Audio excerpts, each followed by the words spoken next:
गुरुदेवो महेश्वरा गुरु साक्षात् परब्रह्म तस्मै श्री गुरुवे नमः। श्री भूमानंद मंडल वीरयार्य पादसेवकं श्री गोपवंश रामयार्य प्रेमानंदं गुरुं भजे। अस्मद्गुरु समारंभं कृष्ण सामीप मध्यमम् ओंकार पीठ पर्यांతం వందే గురు పరంపర। ఈనాటి సంస్మరణ సభను అధ్యక్షులైన పెద్దలు, సభలో కూర్చున్న గురువరేణ్యులు, వేదికలో కూర్చున్న తల్లులు, తర్వాత తండ్రులు, సోదరులు అందరికీ నా ద్వారకి వందనములు। నేను అయ్యగారు అధ్యక్షులు మొట్టమొదలు ఒక ఏంటంటే తెలుగులోని కొన్ని పదాల సవరణ చెప్పడం జరిగింది। నేను 30 సంవత్సరాల సర్వీసులో ఒక తెలుగు టీచర్గా చేస్తూ గత ఏప్రిల్ మాసంలోనే రిటైర్ కావడం జరిగింది। కాబట్టి ఎక్కడికి పోయినా విద్యావంతులు కొంత ఆలోచన చేస్తూ ఉంటారు। కాబట్టి మనం కూడా చదివేటప్పుడు కూడా మనం కరెక్ట్గా చదవాలి। అంటే తెలుగులోనూ పద్య రచన చేసినప్పుడు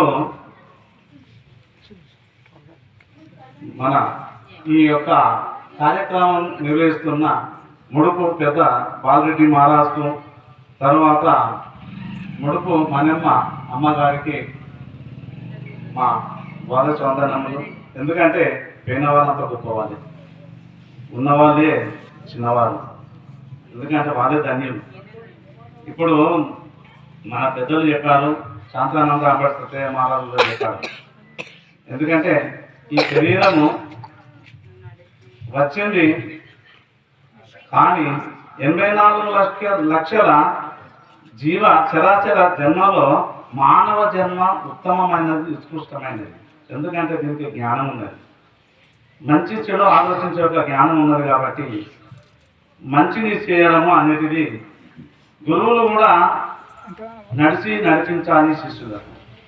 ధర్మార్థ కామ మోక్షాలు అనేటివి కరెక్ట్గా శిష్యులకు చెప్పి గురువులు కూడా ధర్మార్థ కామ మోక్షాలను నడిపిస్తే మన బోధ ఆహా జగతిలో వెలుగుతూ ఉంటుంది। కానీ సంశయము, అందరం గురువులను ఇప్పుడు ముస్లిం వాళ్ళు ఉన్నారు, వారి వెంబడి వాళ్ళ పిల్లలు వస్తారు, అదే మతం స్వీకరిస్తారు।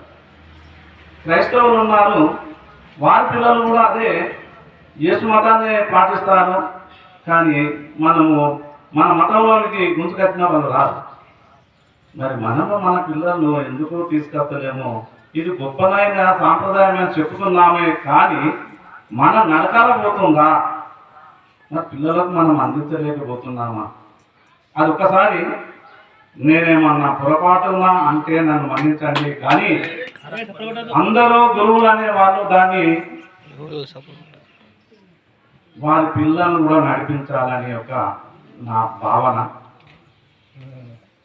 నేను ఒక టీచర్గా నాకు కూడా 2 బిడ్డలు, మా 2 బిడ్డలు మీ ప్రాంతంలోనే నా బిడ్డ మెడికల్ ఆఫీసర్గా కామారెడ్డికి ఇచ్చింది కాబట్టి నాకు ఇది మొదటి కామారెడ్డికి రావడం ఇది మొదటి సరే।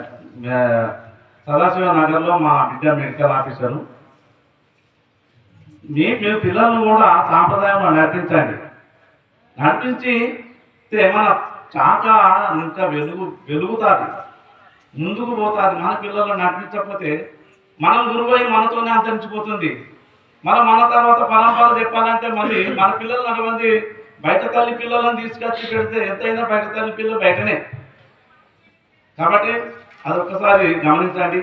సరే, తెలుగులోనికి వచ్చినట్టయితే తెలుగులో మేము పిల్లలు చెప్తూ ఉంటాను, ఏం చెప్తామంటే చందో వ్యాకరణం చెప్పేటప్పుడు లఘు గురువులని, తర్వాత గణాలని, ఆ గణాలు అనేటివి ఎట్లుంటుందంటే ఉత్పలమాల ఉన్నది, ఒక పద్యాన్ని దానికి పూర్తిగా చెప్తాను, అన్ని పద్యాలు అంటే ఉత్పలమాల ఉన్నది కాబట్టి నజ బజ జజరా అని చెప్తూ ఉంటాను। నజ బజ జజర, నా అంటే నగనము, బా అంటే భవనము, గా అంటే గగనం, ఇట్లాంటివి. అవి మూడు మూడు అక్షరాలు కలిస్తే ఒక గణం అవుతుంది. ఆ గణము కావడానికి సున్నా వస్తే ఒకటి అయిపోతుంది, దీర్ఘం వస్తే ఒకటి అవుతుంది. అందుకనే పద్యం రాసేటప్పుడు చాలా జాగ్రత్తగా రాస్తూ ఉంటారు పద్య రచనలు. దీర్ఘాన్ని నగనము రావాలంటే మీకు ఒకటే, నగనం రావాలంటే మూడు పొల్ల అక్షరాలే రావాలి. ఆ కా గా అన్నట్టుగా ఉండాలి. గా కా అని ఉండకూడదు, గణం చేంజ్ అయిపోతుంది నగనం అనేటప్పుడు. మరి మనము పద్యాన్ని చదివేటప్పుడు దీర్ఘం లేకుండా నాది నది అని నదిని చెప్పినాం, నాది నాది అని అన్నాం. నా అనే పదాన్ని నది అనే పదానికి తేడా వస్తున్నది. ఆడ లఘువుకు గురువు వ్యత్యాసం అవుతుంది, దోషం అయిపోతుంది. ఇది పద్య రచనలు. శ్లోకాలు రాసేటప్పుడు మాత్ర గణాలు అంటాము. నేను ఇప్పుడే చెప్పి మాత్ర గణాలు అంటాము. మాత్ర గణాలు అంటే 1, 2 నేను పిల్లలకు చెప్తాను. నేను ఒక లెసన్ చెప్తాను. అరే చిటికేసినప్పుడు ఇది ఒక మాత్ర, 2 చిటికలు వేసినప్పుడు 2 మాత్రలు అంటే 2 చిటికలు వేసినప్పుడు గురువు అవుతుంది, 1 చిటిక వేస్తే లఘువు అవుతుంది. అంటే ఇవి 2 కలిసినప్పుడు భగనము అంటాము, దాన్ని హగనము అంటాము. కాబట్టి ఇలాంటివి అనేటివి ఆ గణాలను పొందించి పద్య రచన చేస్తూ ఉంటాము. శ్లోకాలు రాసినప్పుడు 27 మాత్రలు, 29 మాత్రలు, 31 మాత్ర అనేటివి ఒక లైన్గా అనేటివి పెట్టుకొని ఆ శ్లోకాలు రాయడానికి జరుగుతూ ఉంటున్నాను. కాబట్టి ఆ శ్లోకము చదివేటప్పుడు దీర్ఘం లేని దగ్గర దీర్ఘము చదివితే దాని యొక్క తప్పు అనేటివి ఉంటుంది. కాబట్టి దయచేసి అటువంటి కొన్ని ఆ శ్లోకాలు చదివేటప్పుడు కొద్దిగా గమనించండి. సద్గురునాథ్ మహారాజ్కి